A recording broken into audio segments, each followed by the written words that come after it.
The little engines were busy clearing their railway of leaves and broken branches. Peter, Sam and Rusty often worked together. One day, Rusty helped Peter Sam to a water tower. And once there, whistled goodbye.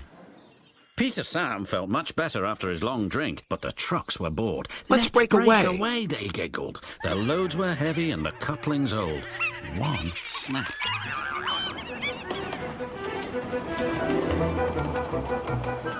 Faster, faster! Shouted the trucks. A sign read, slow, steep bends and ravine ahead, but the silly trucks never saw it.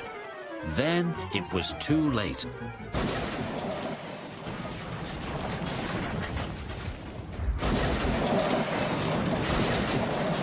Peter Sam arrived at the scene of the disaster. His driver sighed.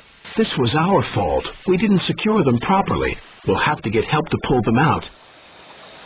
Sir Topham Hatt will be very annoyed. And he was. You will work in the yards until I can trust you again. Duncan was delighted with Peter Sam's dilemma. Fancy not securing your freight cars on a hill. They'll come back to spook you and your special funnel. Woo! And who's to say that you're not afraid of ghosts, snapped Rusty. Ghosts?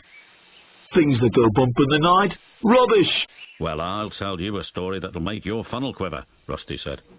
A long time ago, a little engine was returning home. It was a misty, moonlit night. As the engine crossed the old iron bridge, he suddenly lost control and plunged over the side into the swamps below.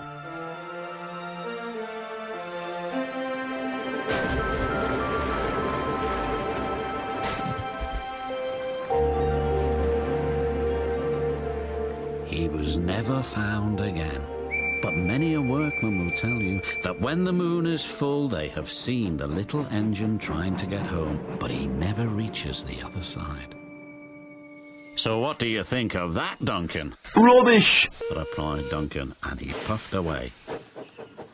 Never mind him, Peter Sam. He'd be frightened if he really saw a ghost. This gave Peter Sam's driver an idea. Let's play a trick on Duncan. The next day, he spoke to Duncan's driver and fireman, who agreed. We'll do it tonight, they said. Duncan had to take coal trucks to the slate mines and then bring slate trucks back. Duncan's driver decided as part of the plan to cross the old iron bridge. Haunted bridge. Rubbish, snorted Duncan. It's as tame as a pet rabbit. But all the same, he kept thinking about Rusty's story. When dusk fell, he was keen to leave. If we don't go now, Scarloey will take my favorite place in the sheds. We have to collect our cars first, his driver replied. He could see their plan was working because Duncan was nervous. When night fell, they set off. The moon was full, and the mists were rising around the old iron bridge. Duncan whistled, and the sound echoed everywhere.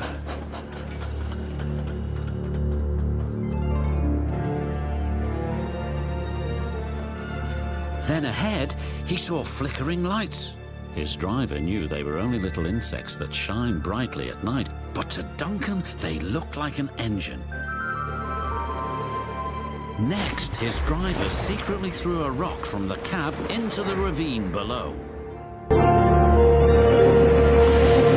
It's the ghost! Take me back! Take me back, please! When Duncan reached the safety of his shed, he closed his eyes tightly.